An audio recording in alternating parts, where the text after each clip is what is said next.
Hello അസ്സലാമു അലൈക്കും. അപ്പോൾ ഇന്നലത്തെ നമ്മൾ അമീത് കുട്ടാന്ന് വിളിച്ചാൽ മതി എന്ന് അവൻ പറയുന്നു കേട്ടോ. അതവന് എന്ത് മോനെ വിളിക്കേണ്ടത്? മതിയോ? പേര് ശരിക്കും എന്താ ഫുള്ളായിട്ട്? ഇന്ന് എന്തിനാ വന്നത് ഇവിടെ താത്താൻ്റെ അടുത്ത്? ബീട്രൂട്ട് ഉപ്പേരി ഉണ്ടാക്കിയത് മേടിക്കാനല്ലേ? ആ ശരി. അപ്പോൾ അതിപ്പോൾ റെഡി ആവും. എന്താ ഇത് ചുമക്കുള്ള ലേഹ്യാണ്, കർപ്പൂരാതി ലേഹ്യം. ഇടയ്ക്കിടയ്ക്ക് കുറേശ്ശേ കഴിക്കുക എഴുതിക്കുന്നുണ്ടാവുമേ.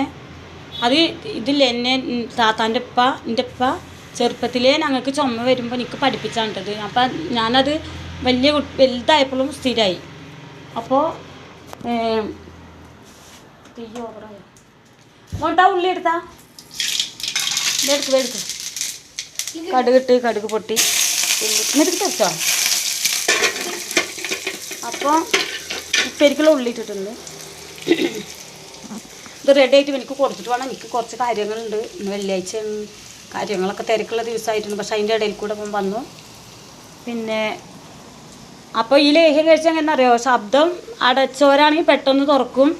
പിന്നെ ലേഹ്യം കഴിച്ചാൽ കഫ്കെട്ട് ഫുള്ളായിട്ട് നമ്മളെ ഉള്ളിൽ നിന്ന് നമ്മളറിയാതെ തന്നെ നീങ്ങിപ്പോവും അതിൻ്റെ ബുദ്ധിമുട്ടുകൾ. പിന്നെ ചുമ പെട്ടെന്ന് നിൽക്കും. അതാണ് കർപ്പൂരാതി ലേഹ്യം. ഓക്കെ, ആയുർവേദ വേദിക് നേരി കണ്ടോ, വൈദ്യശാല നല്ല ലേഹ്യ. നമുക്ക് അപ്പോൾ എപ്പോഴും ഇതൊന്ന് ഒതുക്കി കിട്ടാനോ? എന്ത് എന്താ പേരതിൻ്റെ? ഉമ്മാൻ്റെ അല്ല, ലേഹ്യത്തിൻ്റെ പേരെന്താ ഞാൻ പറഞ്ഞെന്ന്? കർപ്പൂരാതി ലേഹ്യം. ഒന്ന് പറയ്. ലേഹ്യം.